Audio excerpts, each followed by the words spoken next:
앞에서 우리가 이제 직교행렬하고 투영행렬에 대해서 학습을 했습니다. 그래서 그게 이제 실제로 우리 3D 그래픽스에서는 어떻게 사용이 되는지를 한번 보도록 할게요. 예를 들어서 우리가 카메라 변환을 할 때 뷰행렬을 만들어 쓰는데 뷰행렬을 만들 때는 이 방식 말고 다른 방식도 있습니다.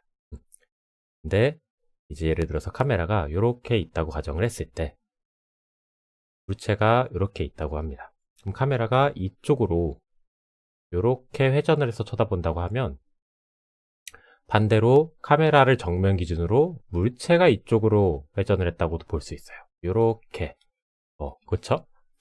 그러면 이 물체에다가 이 카메라 행렬에 우리가 카메라가 회전하는 그 기저 벡터로 만든 행렬에 역행렬을 곱해주면은 반대 연산이 가능해집니다. 근데 우리 뷰 행렬 같은 경우에는 직교 행렬이기 때문에 여기 회전 행렬 부분에서 전치 행렬을 취해주면 그것이 역행렬이 돼서 뷰 행렬이 될 수 있다는 거죠. 요거는 기억나시죠? XYZ, Y, XYZ, Z의 XYZ. 그래서 그 기준이 되는 기저 벡터 3개로 이렇게 물체를 회전시킬 수가 있었죠.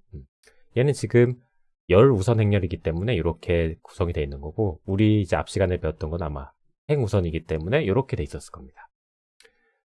자, 그리고 카메라가 오른쪽으로 이동을 하면, 카메라가 이렇게 있을 때 카메라가 오른쪽으로 이동해서 이렇게 이동했다 가정하면은, 반대로 카메라가 제자리에 있다 가정하면 물체가 왼쪽으로 이동한 게 됩니다.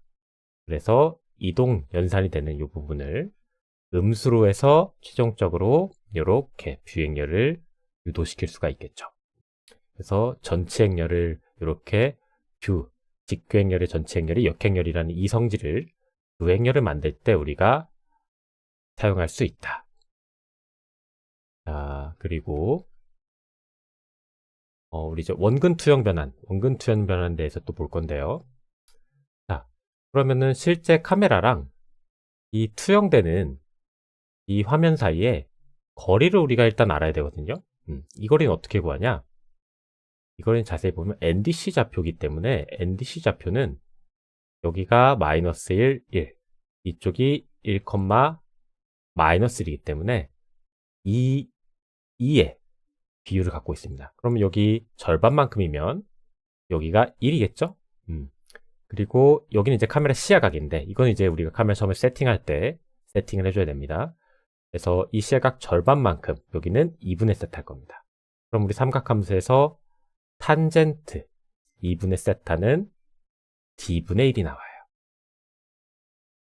그럼 반대로 탄젠트 2분의 세타분의 1은 1분의 d가 되죠? 그래서 이렇게 우리가 또 거리를 유도해낼 수가 있어요.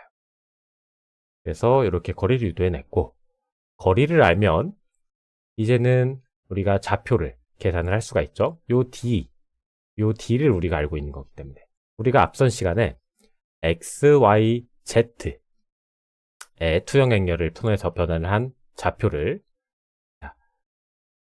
dx분의 z, dy분의 z, dz분의 z에서 이렇게 표현을 했었죠. 또 요거 기억나실 겁니다. 자, 그리고 요거 이제 음수로 표현하는데 필요에 따라서 우리가 양수로 바꿔서 편하게 계산을 했었고요. 그래서 요 공식을 이제 갖다가 좌표를 변환하면 되는데 여기서는 이제 한 가지 문제가 있습니다. 그 문제가 뭐냐? 모니터랑 실제 NDC 좌표계의 비율이 다르다라는 거예요. 모니터는 해상도에 따라서 이렇게 또 종횡비라고 해서 가로 세로의 비율이 달라지거든요. 근데 만약에 이거를 그대로 갖다 옮기게 되면 이렇게 원이 모니터 비율에 맞춰서 늘어나질 거예요. 그래서 이 X좌표의 이 변화량을 이 종횡비, 요 가로분의 세로 이 비율로 재계산해서 이렇게 동그랗게 그려지게끔 만들어야 돼요. 그래서 여기서 이제 투영행렬 최종으로 구해진 요 좌표계 투영행렬에다가 우리가 이 종횡비 높이분의 너비로 계산을 해서 그거를 분모에다가 곱해줍니다. 여기 좀 밑에 부분에다 곱해줍니다. 그래서 이렇게 곱해준 값이 또 나오겠죠. x에다만. 그리고 여기서 또 다른 문제점이 하나 있어요. 문제는 이 나머지 값은 다 똑같을 거예요. 똑같을 건데 요 z값이 여기 z값이 물체마다 다 다른 값을 취하고 있을 거라는 겁니다. 그러면은 물체가 100개라면 100개의 행렬을 우리가 구성을 해줘야 되거든요.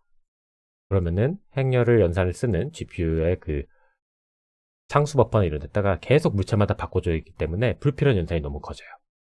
그래서 이 그래픽스 API를 개발하신 분들은 어떻게 이거를 처리를 했냐, 이 Z로 나누는 요 값 부분을 나중에 연산을 하기로 합니다. 그래서 여기에다가는 이렇게 요 거리에 따른 값만 넣어놓고요. 요렇게 최종적으로 계산된 요 좌표를 그냥 레스터라이제이션에 넘겨줍니다. 그래서 우리가 버텍스 쉐이더에서는 이 원근 나누기 거리에 따른 이 X랑 Y 좌표를 나눠서 크기를 조정하는 연산을 하지 않고 그 원근 나누기의 값을 우리 W 자리 있었죠? W 자리 요쪽 4차원 좌표가 있으니까 요쪽에다가 넣어둡니다. 넣어둔 상태로 보내주고 레스터라이제이션이 각 정점의 이 W를 여기에다가 나눗셈을 진행해서 D분의 Z죠? 그러면은 또 DX분의 Z, DY분의 Z, 그리고 DZ분의 Z가 돼서 이렇게 이 연산을 레스터라이전에서 해줘서 최종적인 NDC 좌표를 구하는 거는 픽셀 쉐이더로 넘어온다는 얘기죠. 그래서 버텍스 쉐이더에서는 원근 나눗셈이 이루어지지 않은 이 클립 좌표계만을 계산을 해주고요. 실제로 여기서 이제 Z값으로 나누는 건, 이 값으로 나누는 거는 NDC 좌표, 우리 레스터라이제이션에서 자동으로 해준다는 겁니다. 그래서 우리가 주의해야 할 점은 우리 앞선 시간에도 얘기를 했지만 요 X, Y, Z, 우리 호모지니어스 코디네이트라서 동차좌표계에서 W 부분에 들어가 있다는 거, 그리고 요게 레스터라이제이션을 통해서 최종적으로 원근 나누기까지 이루어졌을 때 우리가 원하는 이 원근 투영 행렬을 구한다는 겁니다. 그리고 여기 F랑 N은 뭐냐? 그 최대 거리랑 최소 거리를 투영 평면에 물체가 보일 수 있는 최대 거리, 최소 거리를 정할 수가 있습니다. 그래서 여기 들어가면 Z좌표가 영향을 받겠죠? 그래서 그 거리에 따라서 뭐 비율적으로 추가적으로 계산이 되는 거기 때문에 뭐 그렇게 중요한 내용은 아니에요. 보통은 뭐 이 값은 100에서 뭐 1000 뭐 이렇게 상수로 고정해 놓고 쓰는 경우가 많습니다.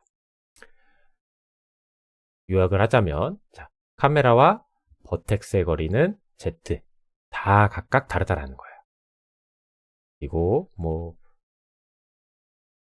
원근 나누기, 우리 원근 나누기, 그래서 버텍스 쉐이더에서 우리가 클립 좌표계라고 하는 그 공간까지의 계산만 진행을 하고 레스터라이제이션을 거쳐서 거기에 W 값에 들어있는 우리 요거 D분의 Z 요 값을 나중에 나누는 것까지 넘어왔을 때 픽셀 쉐이더에서 NDC 좌표가 계산이 된다는 겁니다.